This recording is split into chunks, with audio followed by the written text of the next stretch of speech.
And we're on. Hello, everybody. My name is Cal, short for Calisto, and today I'm going to be streaming another part of Cinderella Phenomenon. Because you know what? Why not? Oh, this is on. Okay. Okay. Let me turn off Discord so you guys don't have to read my messages. Anyway, let's go! Woo. Okay, I thought Steam was starting up for some reason. I'm like, why do I need Steam? And the reason is because heck. Yeah. That's the reason. I have water, but not a lot. Just from melted ice. Yay! Oh, yeah, I totally freaking forgot. I have to keep this up. Just gonna put that right there. Yeah, boy. Okay. Yay! Woo! Huh. I wonder if it doesn't matter whether or not I have the sidebars.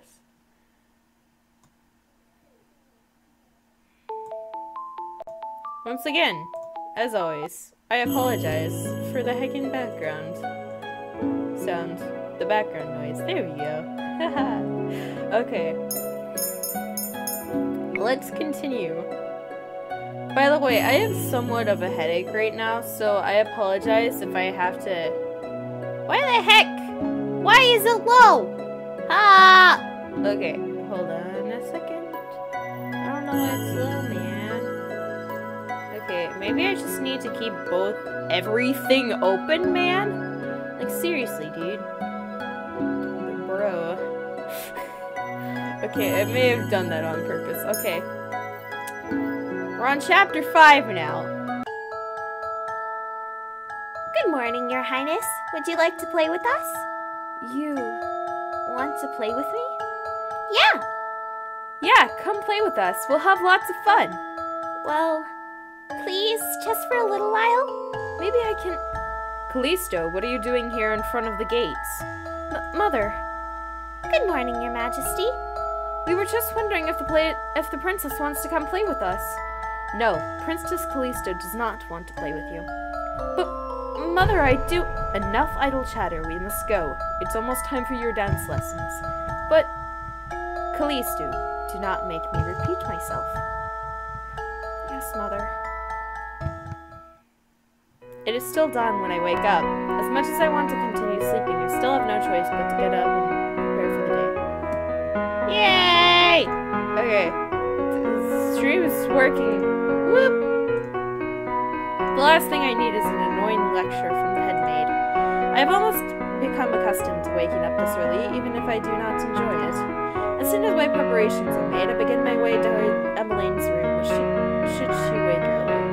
I'm about halfway there when I hear familiar voices. Standing far ahead of me are Sir Alcaster and Sir Mithros. Are you sure this is going to work? I have a little faith in me, my friend.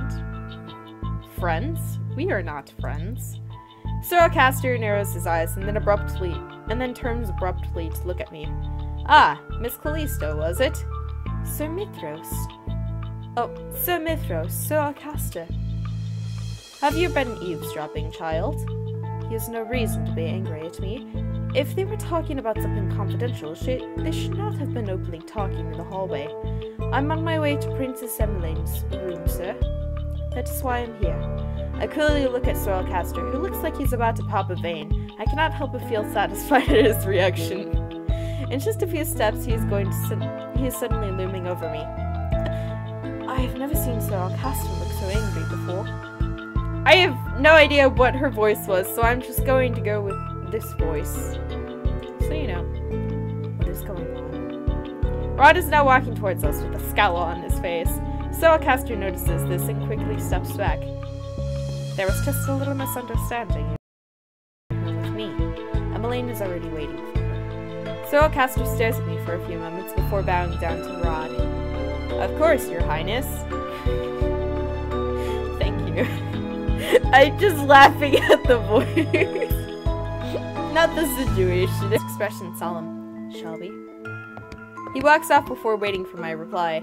I look back at Sarcasm and Sir Mithros one last time before chasing after him. The both of us spend the next few minutes walking in silence. Rod has not said a thing since my encounter with Sir Mithros. Broadcaster. Are you okay? What? He already asked me that before. Is he really worried? Heck. I feel like she'll be like, I am fine. Please do not bother me. I'm just gonna say I'm fine. I'm surprised by the look on Rod's face at my response. His expression is soft, so unlike his usual scowl. Rod here is pretty worried about you, princess. Rod glares at Sebby, his cheeks tinged pink. Sebby chuckles.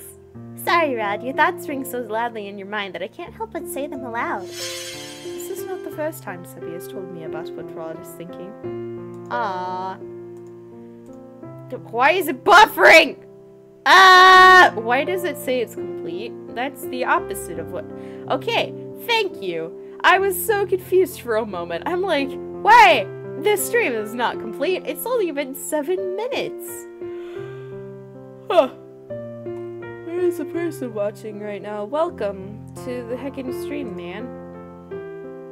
Rod reaches out and pinches Sebby's face, a scowl returning.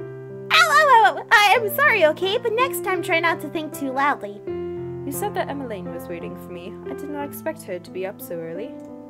Where is she? I lied. What? You lied to help me out of that situation? Why are you helping me? Because while you're here, you were my responsibility. I may loathe the role, but I still uphold it. Besides, you don't need a reason to help someone in need. Help someone in need. I remember Parfait and Delora telling me before that being good often involves helping others who are in need. Now that I've helped you, I'll be taking my leave now. I have fencing lessons to attend. Rod starts to walk off, but then stops and turns back to me. Don't get yourself into more trouble. I won't be there all the time to save you.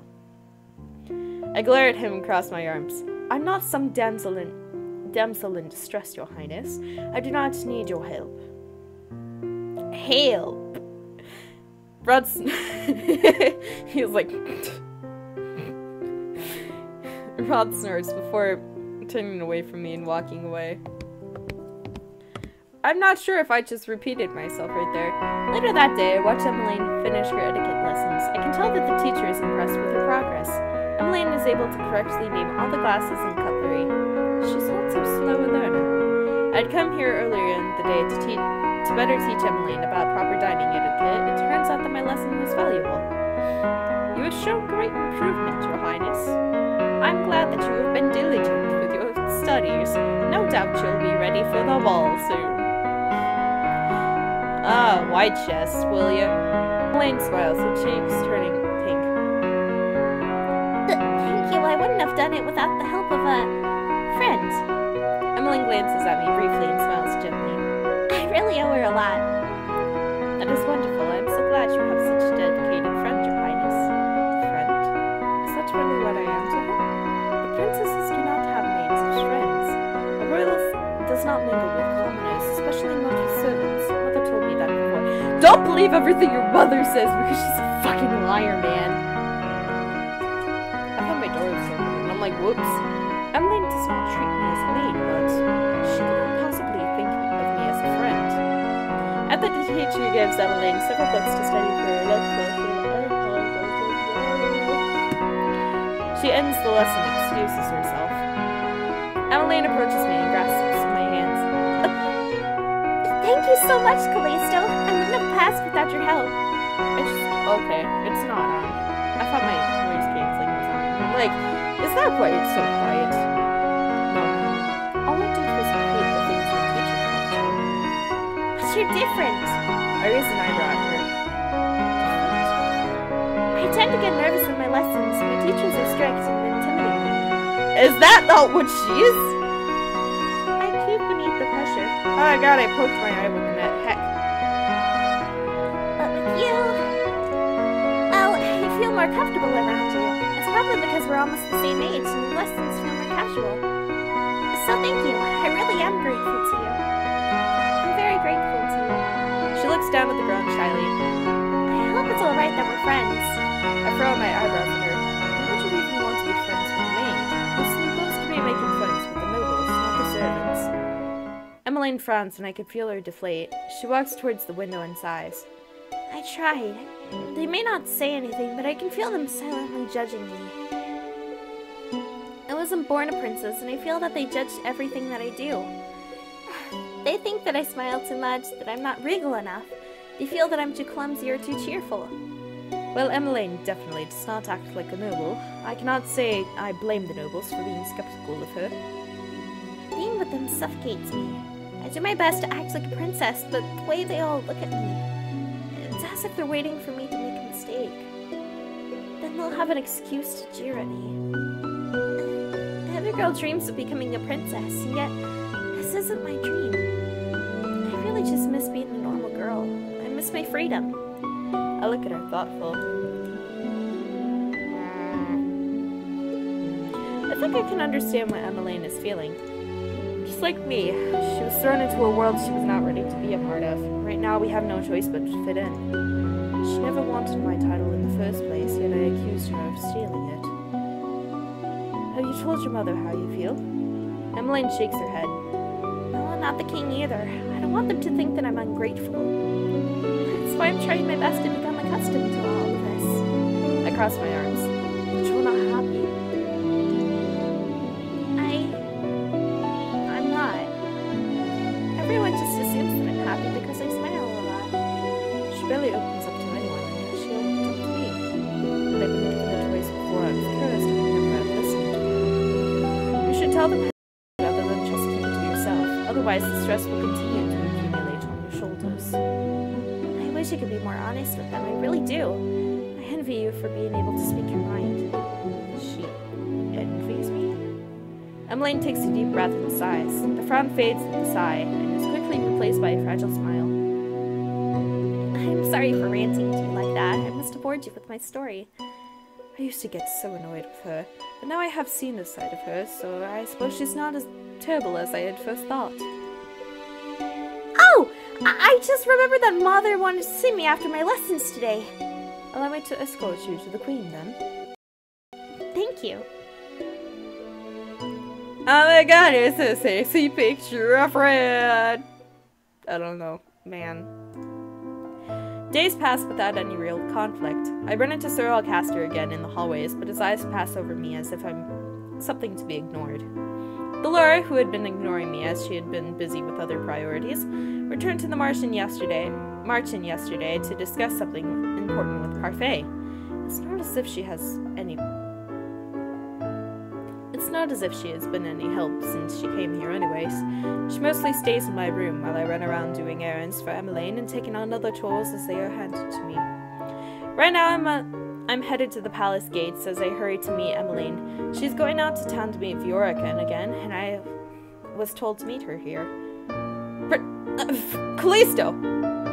I turn around to see Fritz walking in my direction. Ever since I told him to refer to me by my name, he has been stumbling over not using my title.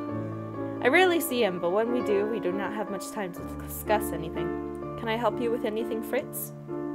It's been a while. Have you managed to complete one of your good deeds? Days after I had originally run into Fritz, I had managed to have a quick conversation with him regarding my curse. It's been a long time since that conversation happened. Recently, I have barely seen Fritz. I hear rumor that he's been reassigned somewhere outside of the palace. I show him my pendant and point at the piece on the second glass slipper. I managed to get one several days ago. Calisto, that's wonderful! I know that you could get one. Only 2 more and then I can break the curse. Ah, Fritz, Miss Calisto. I did not think that the 2 of you were acquainted. We both turn our heads at the same time when Mithras suddenly appears around the corner, the usual smile on his lips. Sir Mithras. Fritz, I believe Sir Alcaster is looking for you. Right, sorry. Calisto. I must take my leave now. Of course. Fritz bows to Sir Mithras before walking off, leaving me alone with Sir Mithras. Mithras does not say anything, but continues to smile at me. His staring makes me feel incredibly uncomfortable. Yeah, I would feel uncomfortable too. Just a person that has a smug-ass look on his face and a pointy-ass chin. Actually, never mind, all of them have pointy-ass chins. But you know, just a person staring and smiling at you would probably make me super uncomfortable too. Is there something on my face? Excuse me. I curtsy and start to walk off when Sir Mithras calls my name. Calisto. Yes? I just wanted to thank you for your hard work and dedication to our princess. I look at him, puzzled by his sudden gratitude. Don't worry, everything will soon be remedied. I have a feeling he's a witch. Excuse me? My apologies. I did not mean to keep you. He completely ignores my question. Bitch. He dips his head slightly before turning and walking away, the smile still on his face. He probably... When we met, didn't you say that I find this incredibly amusing? I think he did. What was all that about? So I'm pretty sure he's a witch. Rod and Emmeline are already waiting for me outside the carriage by the time I arrive at the palace gates. Hold on a second.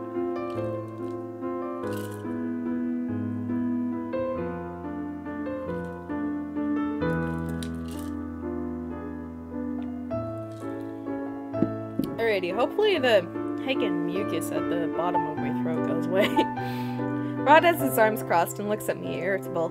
His face is perpetually stuck in that scowl, it seems. You're late. My apologies. You're so grumpy, but you've been late many times before too, Rod. Rod just shrugs his shoulders and he turns and heads into the carriage. Emmeline sighs before looking at me. Shall we? Of course. Of course. This is great.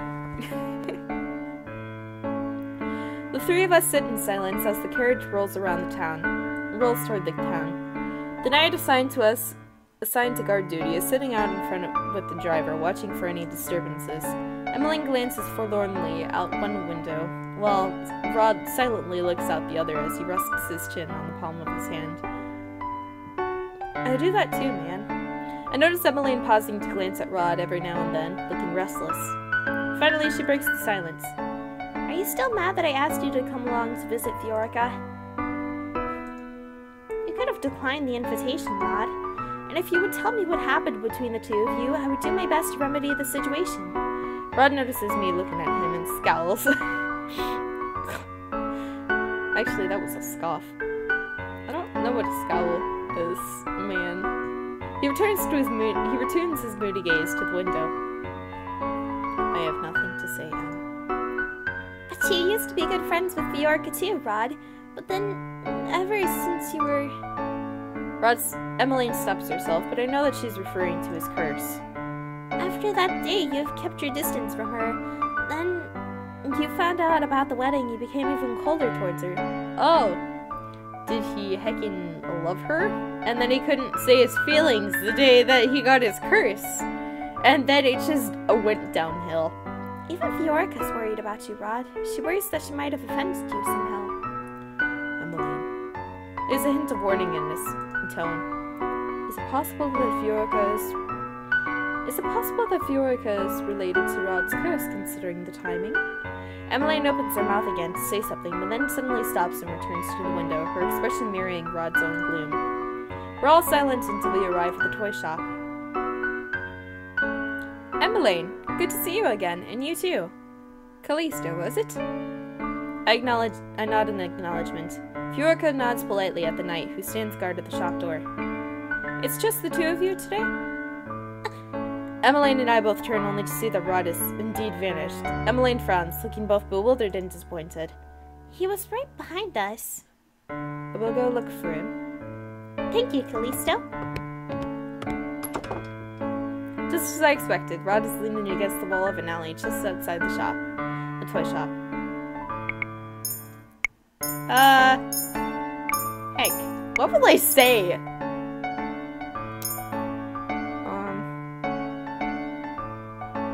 He doesn't look like he wants to be bothered, so I'll stay with him. I could tell by Rod's stiff posture that anything I say to him will fall on deaf ears, so I moved to stand next to him instead. I leaned against the wall with him. What are you doing? Keeping you company? Rod raises an eyebrow at me.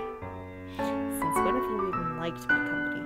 Well, I'd rather be here than stay inside the toy shop and listen to Emmeline and Viorica talk. So you're not here to try and get me talk? Well, it's not as if you would answer any of my questions. I have tried forcing you to talk, and I know how ineffective it is. But I will be here if you do want to talk. Rod eyes me suspiciously. Since when did you start listening to others? Oh, that's great.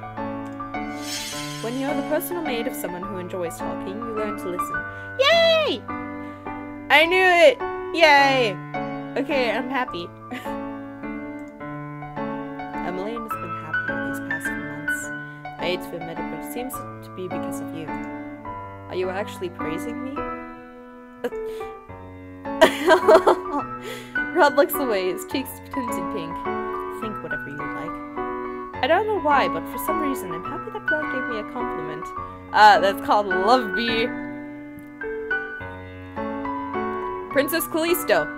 Rod and I turn to the sound of a familiar voice. Waltz pauses in front of us with a big smile. It's nice to see you again, Princess. Waltz, what are you doing here? Well, I was about to deliver a letter to the prince, but I guess that won't be necessary anymore. A letter? Is Lady Parfait asking for me? Not just you, she wants to see the princess as well. Me? It has been a while since I was last at the Martian. Martian? Is something wrong? They need to discuss something important with the princess. Come to the Martian tonight. Tonight? But we're already here, so why not now? Waltz's eyes shift to a carriage. You're here with Princess Emmeline, yet can't make her wait too long. What they need to discuss with you is complicated, and will take some time to explain. The toy shop door opens, and Emmeline stands in the doorway as she says her goodbyes to Viorica. Remember, tonight. These are Waltz's last words before he slips back into the crowd. Emmeline's visit with Viorica was briefer than I thought it would be. Now all of us are headed back to the palace. Huh!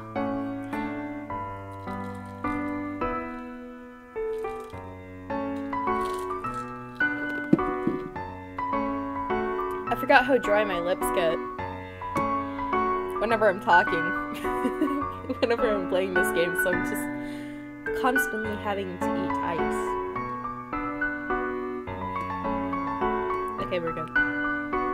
Rod has not uttered a word on her way back. I can tell that this is making Emmeline agitated as she continues to keep glancing at Rod expectantly.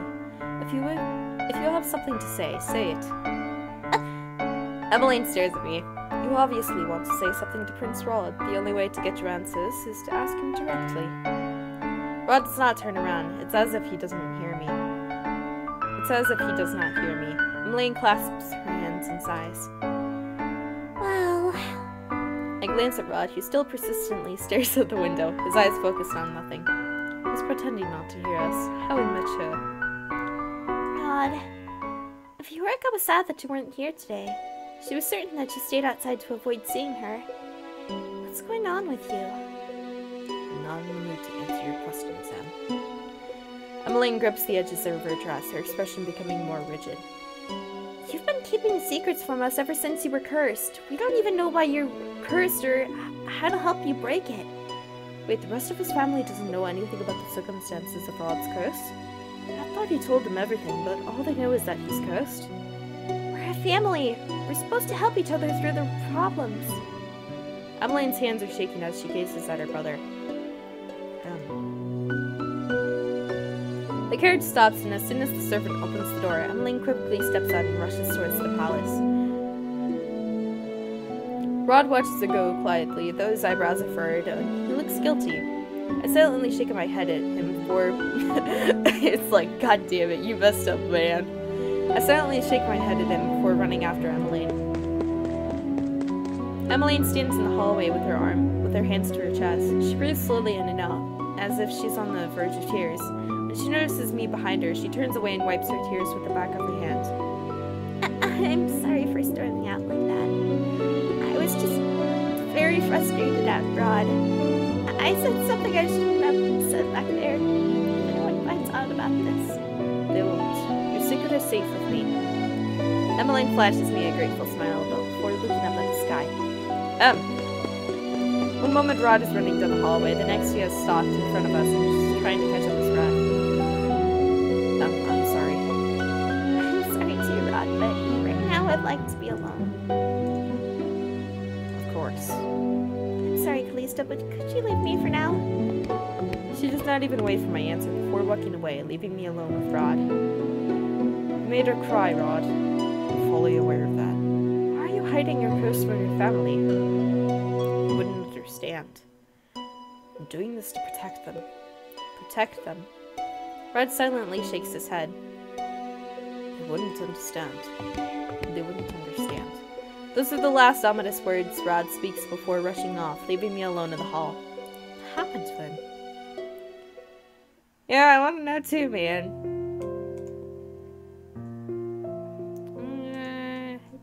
I just realized that a lot of my heckin' shirt is showing, like, my collarbone, man. And I'm like, okay, skin. It's kind of funny for me saying that because most of the time I don't even wear a bra, but you know. The hallways are silent at this time of night as most everyone in the palace prepares for bed. I'm now on my way to our meeting place. Rod told me earlier to wait for him there. I thought he would make me go out to the march-in by myself after what had transpired with Emmeline, but I was wrong. Emmeline was so upset today. I've never seen her like this before. I turned my thoughts back to the march-in and to what Waltz had said earlier. I wonder what Parfait wants to talk with us about. I feel my heart beating erratically. That's what it said erratically, and I'm like, ooh. I feel my heart beating erratically against my chest. Why do I feel like something bad is going to happen? It's probably about Roy's curse. Rods. Why do I keep on saying Roy? Rod, like a fishing rod, because has the mermaid curse, man. Mermaids, Rod. Okay, I think I got that. I realized that I've been standing in the open for a while. Perhaps I should move. People might find me standing here suspicious. I start walking again and am surprised when I feel a hand close around my wrist and pull me into the darkness. I open my mouth, but a hand muffles my screen. Shh! Rod? Rod's gaze is icy. He speaks quietly, but I can feel the anger simmering underneath his words. What if someone saw you sitting there, standing there? Have you even thought about how they might get suspicious?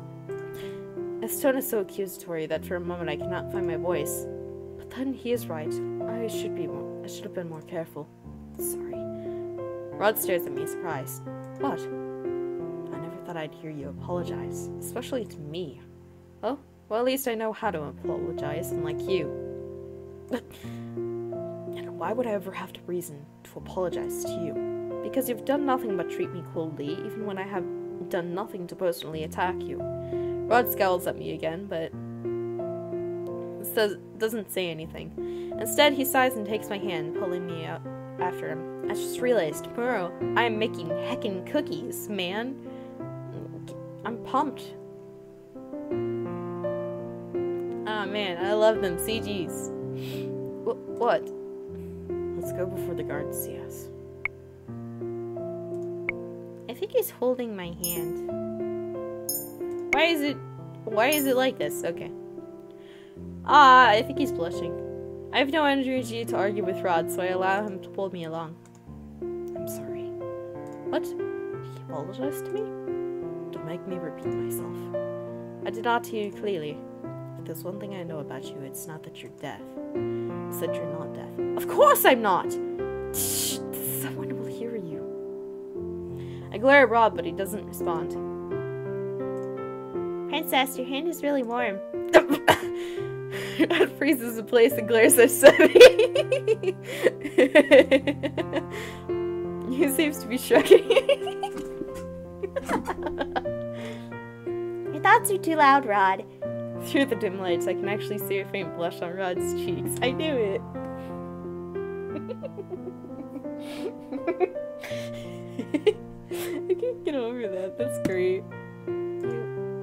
stop blushing.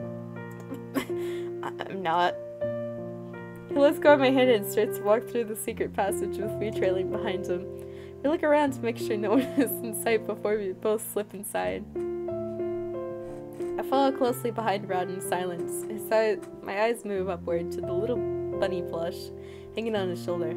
Sebi, I've been wondering, have you ever talked with Rod's family as yourself? Rod suddenly stops and scowls over his shoulder at me. What? I'm asking Sebi, not you. No, I don't, Princess. Rod doesn't want me to talk with others since he thinks that I might say something unnecessary. So much for that. You still speak even when it is unnecessary. In the dim lighting of the tunnel, I think I can see a faint pink in Rod's cheeks, but it's probably a trick of the strange lighting. No, it's not. Rod is right. Sebi has blurted out his thoughts more than a number of times.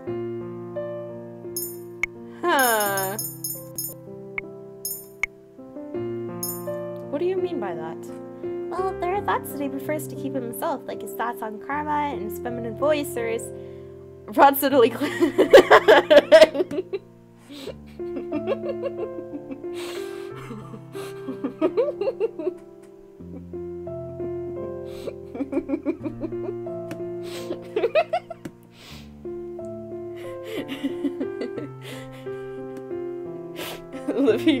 let me get my breath.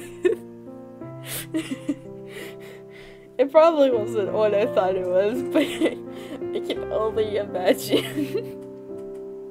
Rod suddenly clamps Sebi's face, and I can actually see the poor flesh struggling to get away from his hold. You're crushing the poor toy. Rod glares at me before finally releasing Sebi. That can be so brutal at times. I remember that time he almost threw me out the window for saying that one lady had a hideous dress. Rod glares at Sebi once again. He readies his finger to pinch him again, but Sebi hurriedly apologizes before Rod can touch him. Okay, I'll stop talking now. Rod sighs and continues walking. Rod, have you spoken with Emmeline since that earlier incident? No. As much as I want to talk to him again about his curse, I doubt that he will divulge anything right now. I decide to keep my thoughts to myself as we head for the Martian. Dang! Okay.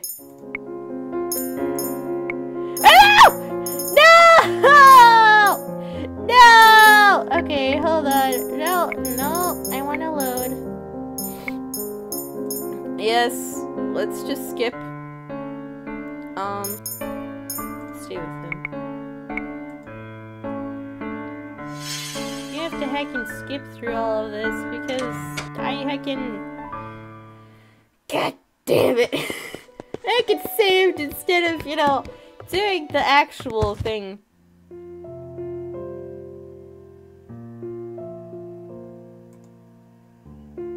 Okay. Now let's save. Heckin'. You're not doing a very good job. Sebi sighs. How can I not when Rod here is thinking too loudly? It makes my head ache. You get headaches? That's not the point! The point is that when he thinks something too long, his head becomes cloudy and really full, like it's going to explode. That's why I gotta explain it for him. He's not good at expressing... Yay! Rod cuts Sebi off by pinching his cheeks. Ow! Okay, I'll stop talking now. Wow, that was heckin' not long at all. Rod sighs and continues walking. Rod, have you spoken with Emmeline since that earlier incident? No. As much as I want to ask him again about his curse, I doubt that he will divulge anything right now. I decide to keep my thoughts to myself as we head for the Martian. I keep on saying Martian because I'm like French and stuff, I'm not actually French, I take French. I'm not French. When we arrive at the Martian, Parfait and Delora are there to welcome us. The others, however, are nowhere in sight. It's been a while, Princess. Thank you for bringing here safely, Prince Rod. Where is everyone? They're all resting in their rooms now. It wasn't necessary that they be here for what Delora and I wanted to discuss with you. I will be staying in the tavern then. Rod is about to head for the tavern when Delora stops him.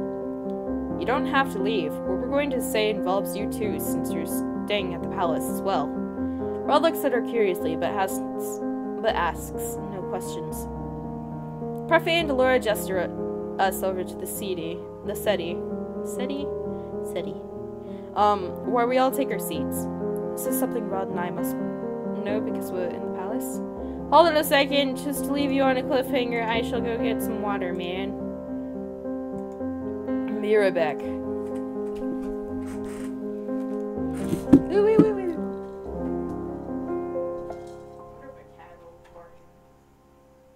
There was a cat waiting for you.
me talking. I also got salty stuff, so my mouth gets even drier. Lovely. I don't think I'll actually be eating the Tostitos, but you know they're there. In case I want to have a good crunch. Okay. My head still hurts. I don't think it'll go away until I sleep. Let me catch my breath.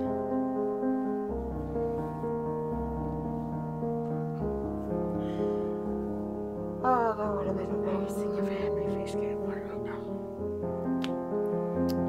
Okay.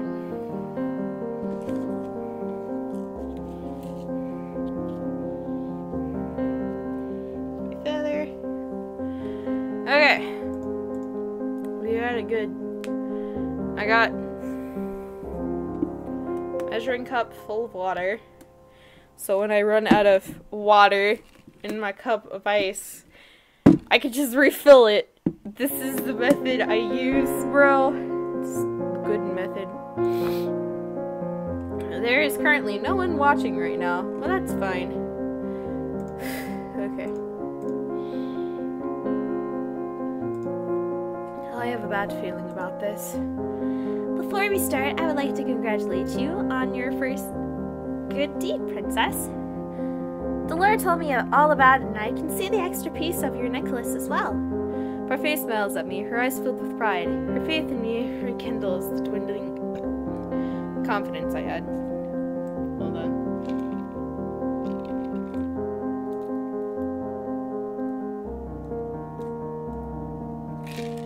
I have, like, the feeling of a pill stuck in my throat, so it's really annoying.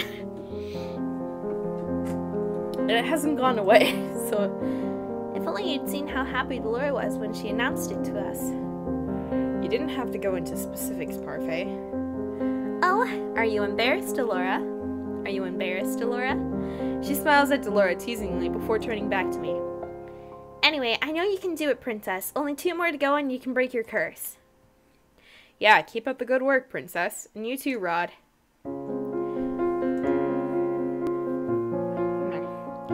So, what is it that you wanted to discuss with us? God damn, my nose is itchy. I shouldn't have pet the cats! I conducted a little investigation while I was with Calisto in the palace, and I found out something important. Something important. I discovered that there's a witch in the palace. It's Sir Mithros, and I was correct. A witch in the palace? I felt a tinge of magic while I was there. It was faint, but definitely there. I don't remember feeling it before I was there as your doll, Princess. It seems that the witch is using the glamour to hide himself or herself from us. Glamour is a magic that only very experienced witches can cast, which means the witch we are dealing with is no ordinary witch. They have the potential to be very powerful. But what would a witch be doing in the palace in the first place? This witch could be after the king, but what? Parfait and Delora glance at each other, looking conflicted. It's Parfait who faces me first, her expression grave. I'm afraid there's some other possibility that we must make you aware of, Princess. And in order for us to explain, we must give you the truth.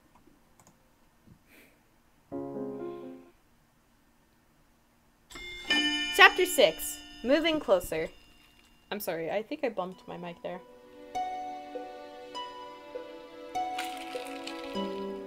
The truth?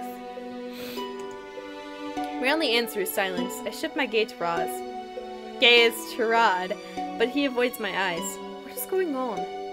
Princess, it's very likely that this witch in the palace is looking for you. What? I cast a glamour on you a long time ago so you could remain hidden from magical eyes. So we're a witch ourselves! I did it to protect you, but this witch in question can see through the spell I've casted on you. It's my belief that they are actively looking for you. I close my eyes and massage the temples of my head as I feel a headache coming on. Wait, you said before that the witches wanted to see their curses unbroken, but this sounds as if they have another motive altogether. What reasons do they have for trailing me? The Tena program has been without a bearer for a long time, ever since the end of the war. A bearer, however, will soon arise and the crystal is ready to support them. Some of these witches, the wicked ones, want to make sure that the Tenebra Realm continues to spread darkness even with this new bearer in charge. Okay, but what does that have to do with me? Delora crosses her arms, her expression grim. Man, you're so dense, my dude! The title of the bearer is passed down from one descendant to the next. Princess, the last Tenebra Realm was the late Queen of Angiel, your mother. I feel my blood go cold. What? As you are the Queen's daughter, you're the next heir. Yay! Come your 18th birthday, you will inherit the title of the Tenebra bearer. Mother? A witch? Impossible! Why would you spout such lies? No, she spouted the truth. She was pretty dense, annoying. I narrow my eyes at them, searching for some hints they're lying to me.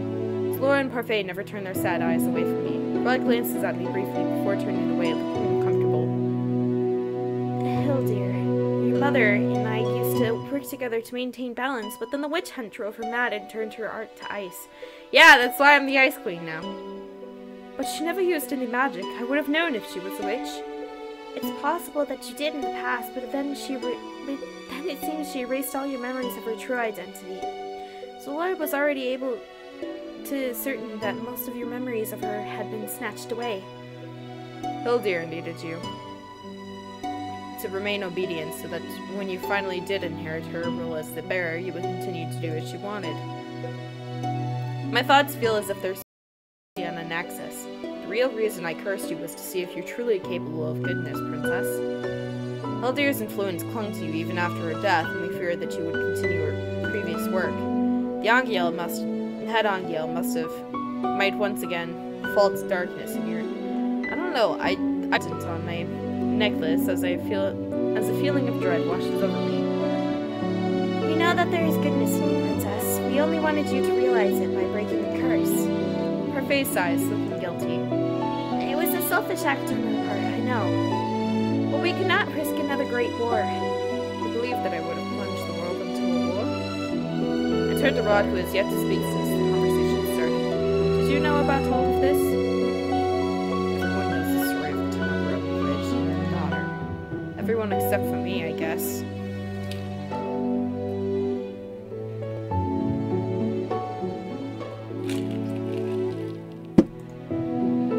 I glanced down at my hands, suddenly feeling numb. I'm a witch, and I will become the Tenebron's next bearer.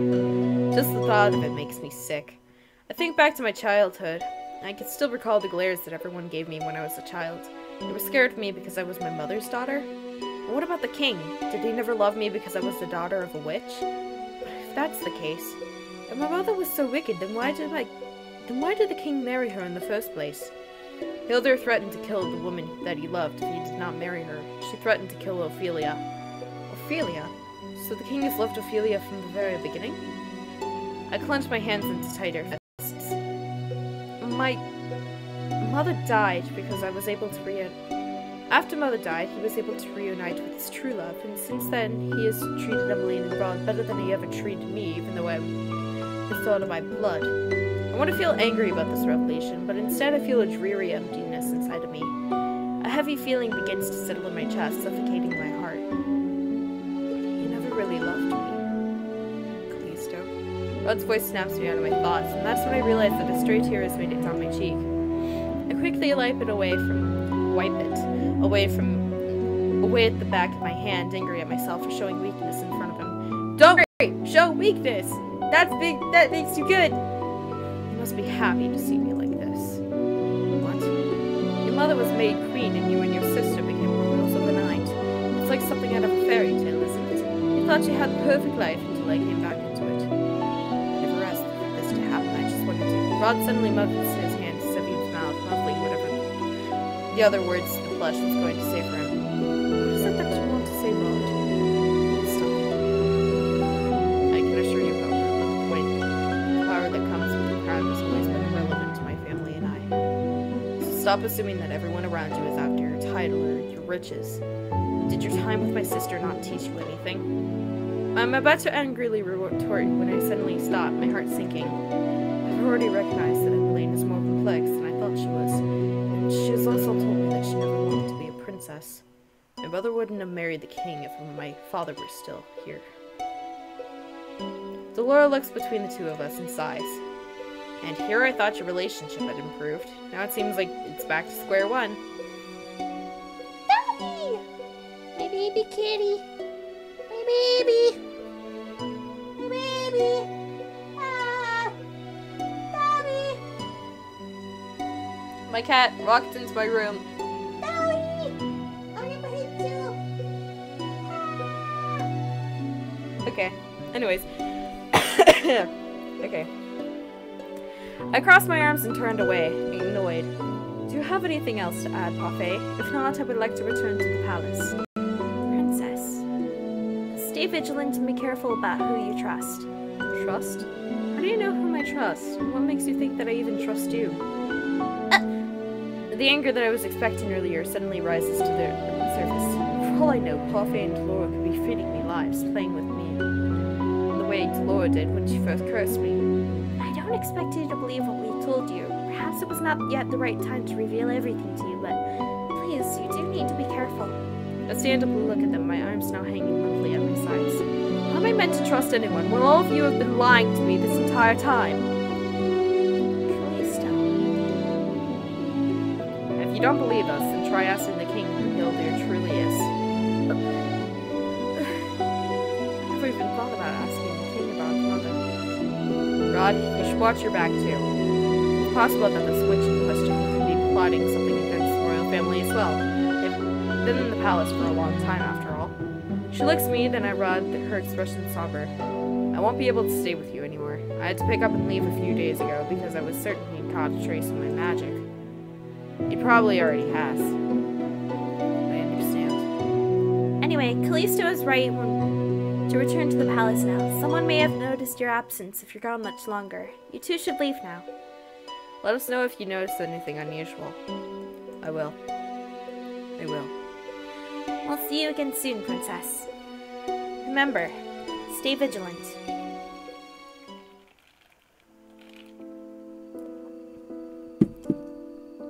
Rod and I leave the Marchen in silence. Here in the secret tunnels, we are suffocated under even more silence, but rather neither of us still makes an effort to speak.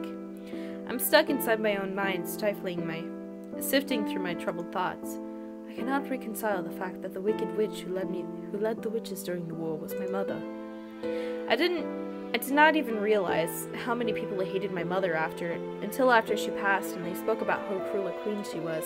I never understood why, since she had always been the perfect person in my eyes. I never connected my mother with the Tenebron bearer, but what Parfait and Delora told me just makes sense. So I lived in her lie all those years.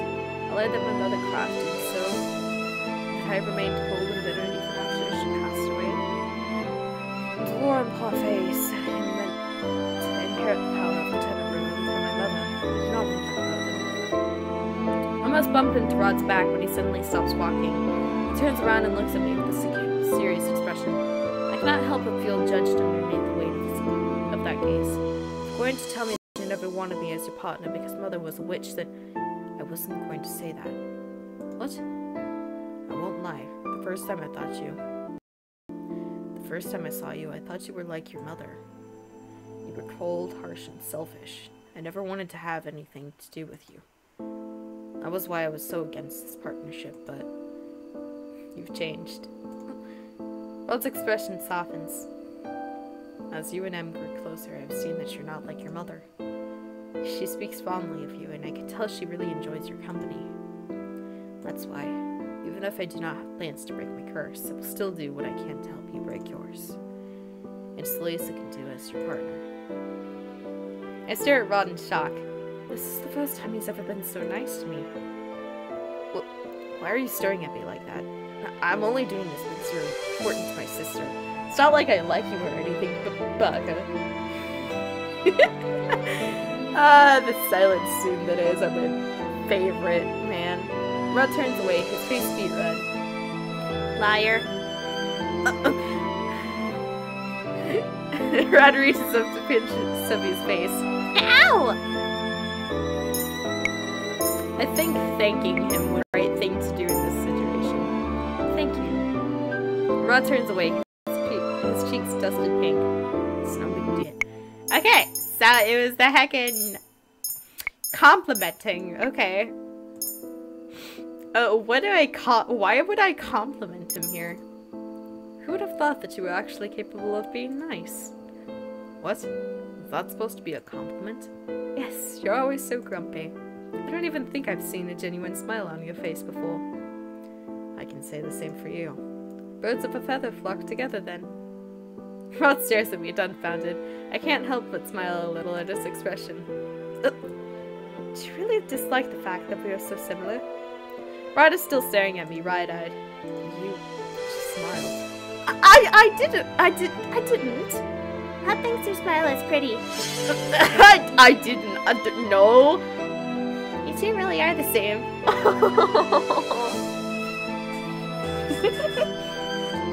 I take a deep breath to calm.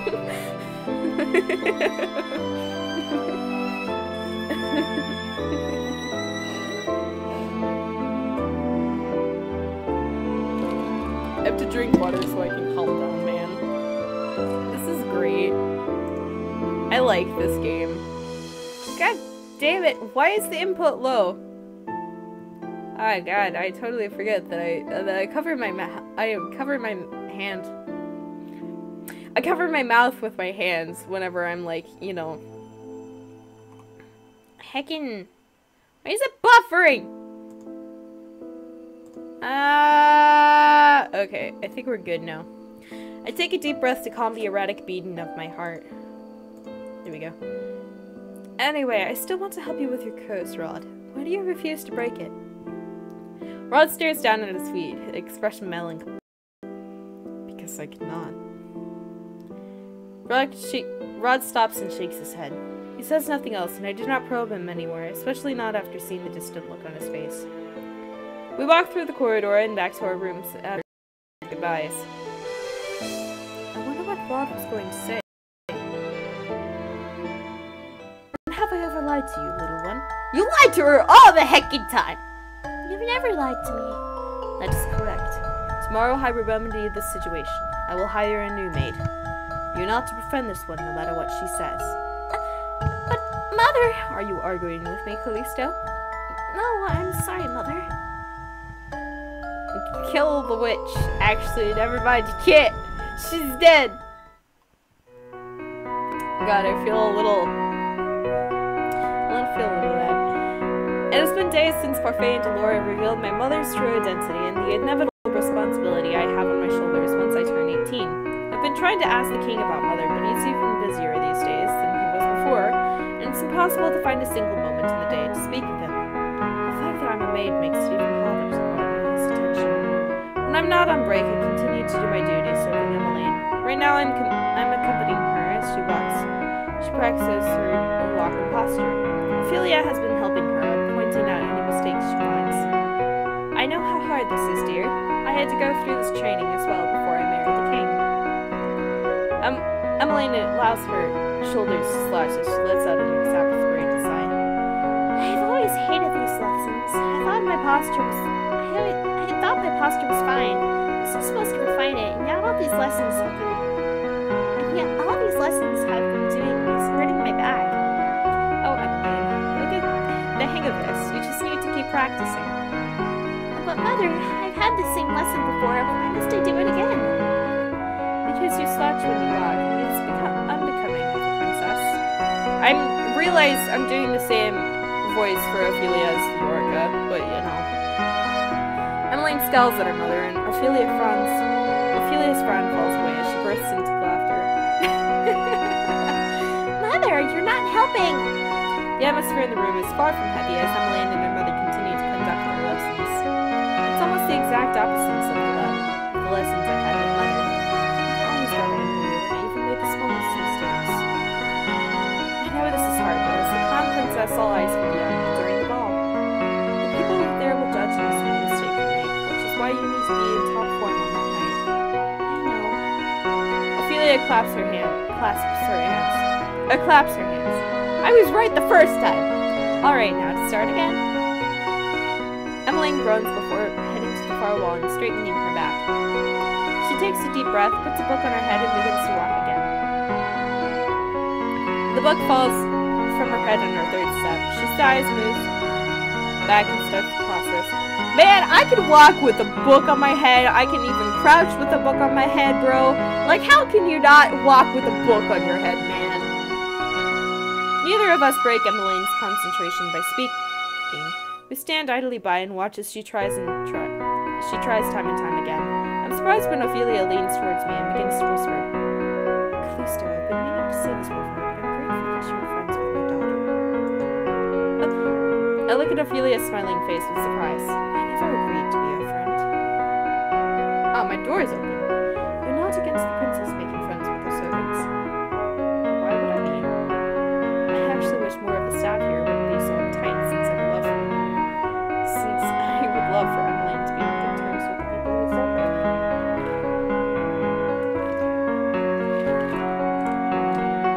God damn, my mask. I realize it's like crooked. Where it's like, besides, social status is never an obstacle to friendship. Ophelia shifts her gaze back to Emmeline, who is now picking up the book that once again had fallen from her head. No matter your occupation or status, a friend is always a friend. You've given Emmeline the courage she needs to face the many challenges she has ahead of her. In a way, you're like my family, since you're always around us. Like family. Come what may, both family and friends are there for you. I respect you for who you are. Before it was cursed, Emmeline was always trying to be my friend. That means she knew all along who my mother was and still wanted to be my friend. The thought makes me remember what Parfait told me about mother threatening to kill Ophelia if the king did not marry her. I turned to Ophelia, curious. Majesty, may I ask you about the late queen's rule? Ophelia looks at me quizzically, so I quickly add thoughtless lie. I was not reminded of only heard many stories. I just thought that it was so hard to believe. What with how peaceful things are in the palace right now. The kingdom was a dark place back then. People lived in fear under her rule. The king had no real power over Angiel. The witches had free reign of the kingdom. They cast the fairy tale curse and sent in on a whim. We barely left our houses in fear of becoming cursed. This reign was that terrible? The king still blames himself for the darkness that befell Angiel during that time. This is why he works day in and day out to stabilize the country and to put smiles on everyone's faces. I remember long ago now how he told me that one of the reasons he would always continue to work hard for this kingdom was because he wanted to make a brighter tomorrow for his children. Ophelia looks confused for a few moments, then brushes off the awkwardness with a small chuckle. He helps the family in his own way. Is it possible that he said that with me in mind? Ophelia slipped up. Then maybe he was always referring to Emmeline de Laud. The kingdom's come a long way since then, hasn't it? Hasn't it? There's still witches here and there, but most of them don't bother others. I pray that the peace we are experiencing right now will last. I see. Thank you for telling me. It's a bit of a dreary topic, but I'm happy to have helped. If you need anything else, please don't hesitate to call me. Heck! I got water on me.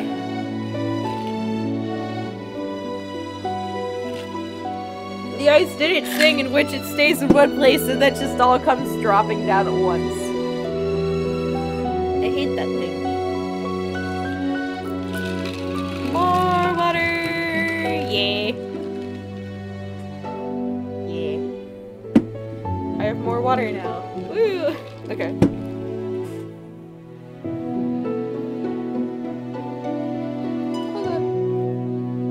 Moving this downwards.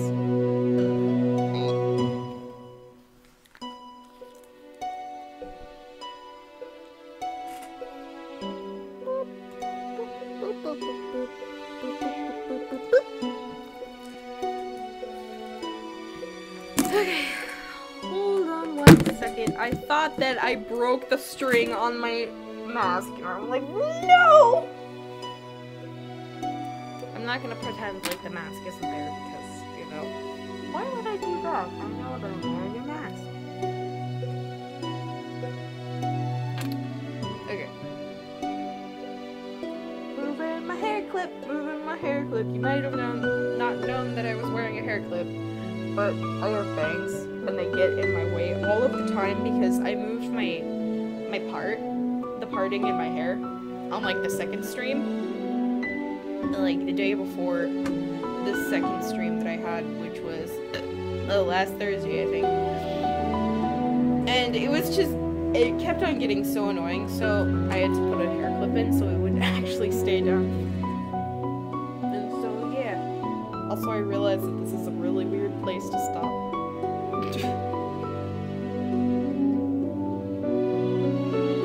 I was getting 2 different streams.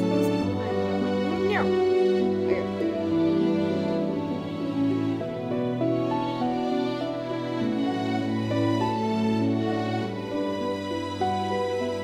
My hair is getting so long, man.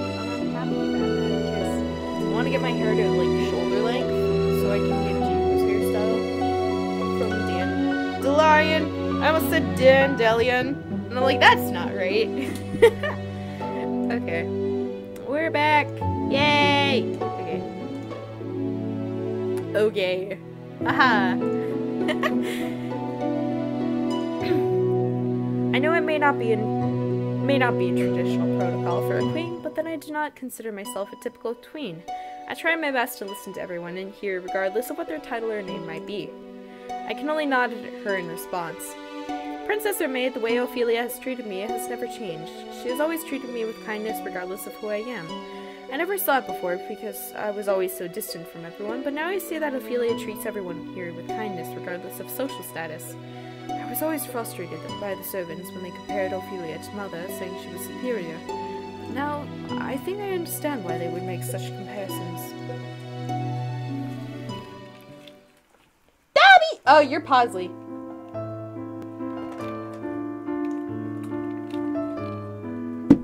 I apologize for the background noise. My room is a pigsty right now. I need to change that.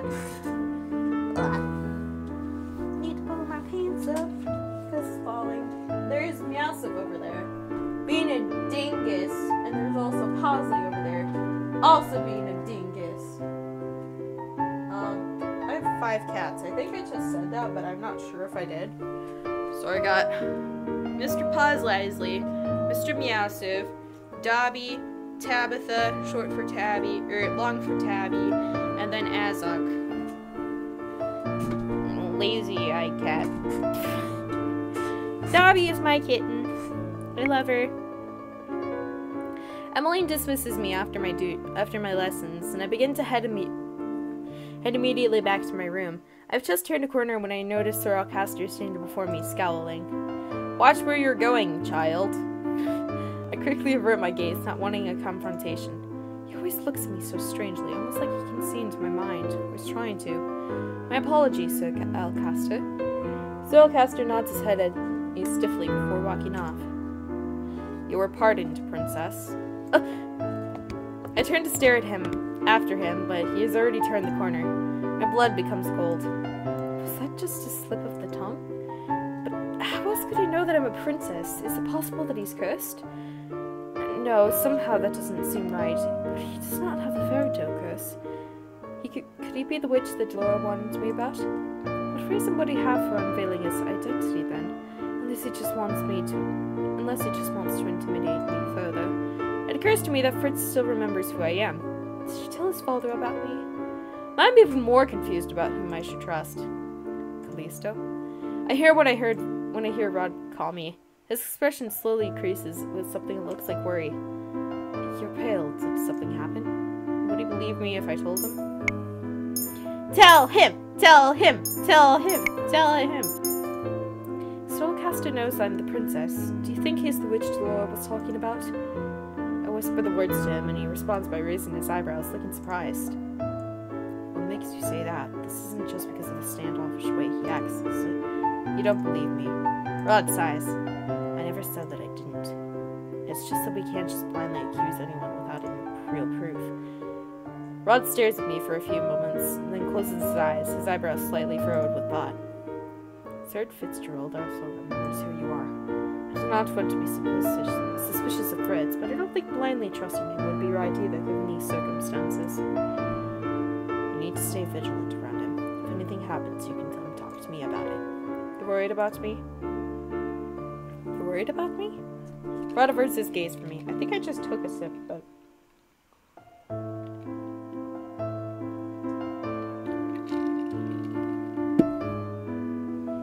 Rod averts his gaze from me. Of course I am. Wow, you're actually being honest. What? Rod glares at Stubby before pinching his cheek. Anyway, I must leave now. I have a dance to practice for. Dance? But you already know how to dance. What do you have left to practice? Rod doesn't answer and only walks away. I decide to follow after him. Why did you follow me? I shrug. I wanted to see you practice. To be honest, I want to see him dance. I already know that Emmeline is very clumsy when it comes to dancing, but outside of the one practice with Emmeline, I've never seen Rod dance. Emmeline always gloats on his behalf, but I have yet to witness Rod's supposed talent with my own eyes. Our dance together was so short I barely had any time to judge him. I did not practice with an audience. Why? It's my preference. Rod is easily embarrassed. Rod groans, pinches one of Stubby's cheeks, glowering. Sorry! Rod reluctantly releases the bunny with a sigh. I noticed you've been talking more lately, Stubby. Oh, that's because Rod here has been saying things that contradict what he says, what he thinks or feels. Stubby makes the sound of defeat as Rod once again pinches one of his cheeks. Rod stares at me without eyes, and I stare blank, beginning to panic. What's wrong? He smiled again. I put a hand to my mouth, flushing. Was I smiling again? I never even noticed. It was a pretty smile, Princess. Right, Rod?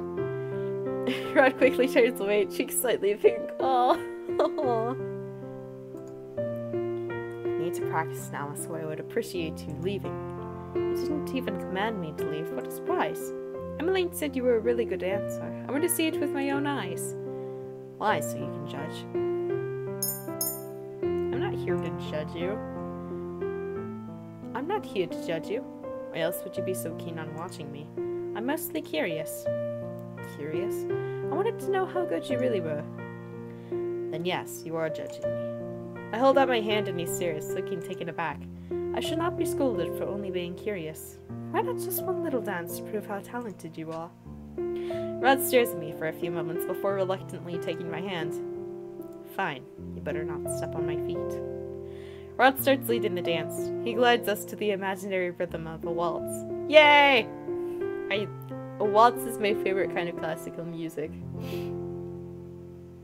Even without the music, I'm able to count the steps in my head as I follow his lead.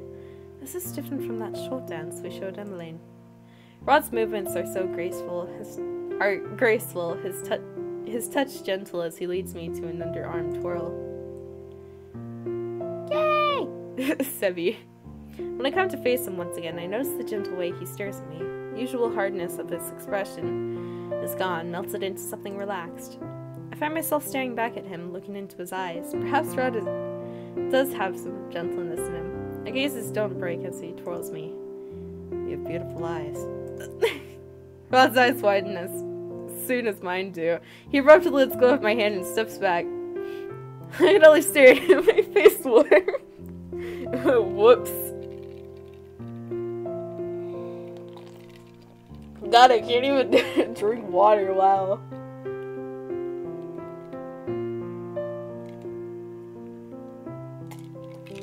Okay, we're good. It wasn't me this time. It was more than just a thought, I swear. Rod says nothing, though his cheeks continue to darken with embarrassment. Oh my. Rod and I turn to look at Emmeline, who's hovering by the door. Excuse me. Rod quickly walks through the doorway and out into the hallway, leaving Emmeline and I alone in the room. What just happened? That was a wonderful dance, Calisto. You were watching? I'm only just saw the last few minutes. But you know, the two of you really did look like a couple. It was sweet. A couple? Oh, you're blushing. Oh, you're blushing. I put a hand to my cheek and I turn away with a scowl. I'm not. Besides, whatever just happened was embarrassing. Do you like Rod? I stare at her. I do not. Also, you're forgetting that I'm a maid who cannot be with the prince even if I wanted to. He's grumpy and cold. Even though we were not blood related, he's still my stepbrother. If only Emmeline realized how crazy her words were in the light of the truth. Emily suddenly looks starry-eyed as she giggles at me. Love knows no boundaries, dear Calisto. Besides, he seems to like you. Your brother hates me. Rod can be a contradiction sometimes. Sometimes he says the opposite of what he feels. It's only when you get to know him as well as I do that you realize what his truths are. I cannot help but think of Sebi, who always speaks Rod's thoughts aloud when they are contradictory. He was always so mean to Viorca when we were young. He would always bully her for being a crybaby, even though he cried far more often. But then I realized that he treated her more special than he did anyone else. Ah, yes. It's because he liked her. Back then I knew that he liked her. I thought that one day the two of them might even grow to love each other, but... Emmeline lets out a long sigh as she directs her attention out the window. His attitude toward her has changed ever since he was cursed. He grew even more distant when Viorca found a lover. Is that the reason you've been going to the toy shop with Prince Rod? Because you want to bring them back together? Emmeline nods. The three of us were best friends, the three musketeers. It's not the same without Rod. I keep on asking him what's wrong, but he refuses to tell me. Ah, there we go. Yay! Alrighty, we're good. He's always been stubborn, but it's not like him to keep secrets. It's really frustrating because I have no idea what I should do to help him. I thought I was just being stubborn with me, but apparently no amount of prodding, even from his own family, will make him budge. Why is he proving so difficult? I hope you do not mind me asking, but what do you think about his curse? Emmeline stares at me for a few moments before nodding. You're my friend, Calisto, and I know that I can confide in you. I know that sometimes I'm not trusting enough, but I think Emmeline is still far too trusting. We only know that he has the mermaid's curse. I've read the story so many times, hoping that I could figure out some way to break his curse. I think back and realize that I had actually read the beginning of The Little Mermaid a long time ago, but I did not have the chance to finish it because I was caught by Mother.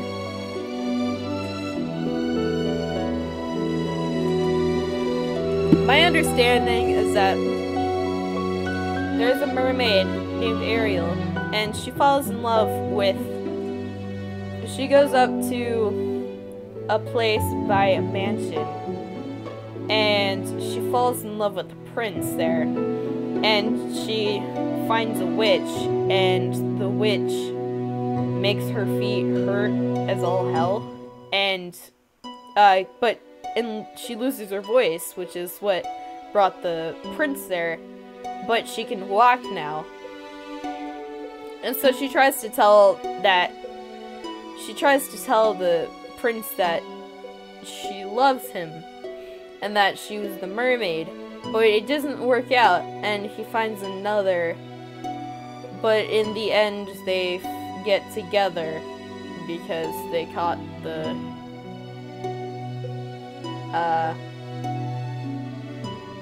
he finds another lover, but then it kind of just goes out, and then I don't know the ending either. I don't actually know a lot about fairy tales despite how much I like them. I know the ending of Cinderella, I know the ending of Beauty and the Beast, I know the ending of Princess and the Frog, Sleeping Beauty and Snow White are like the same to me. Honestly, they both fall asleep and then they both get awoken. And that's how I saw it. And that's all, honestly. Yeah. I think back, okay. The Little Mermaid is about a mermaid who trades her voice for legs, right? Yes, she does it so she can be with her prince. Rod's voice is taken away, but I'm sure that he was given something in exchange. I've heard that the curses are derived from the original tales, but they're twisted in some way to fit the format of the curse. and nods slowly, thoughtful. I have a strong feeling that Bald's curse is related to Viola, but I cannot draw the connection. Still, Viola might be the key to understanding his curse. He has to love the person that he traded his voice for, which was Viorica. So he has to go back and love Viorica again, or just fall in love again. The fraud will not divulge anything. The next best chance we have of understanding this curse, his curse might be going through Viorica.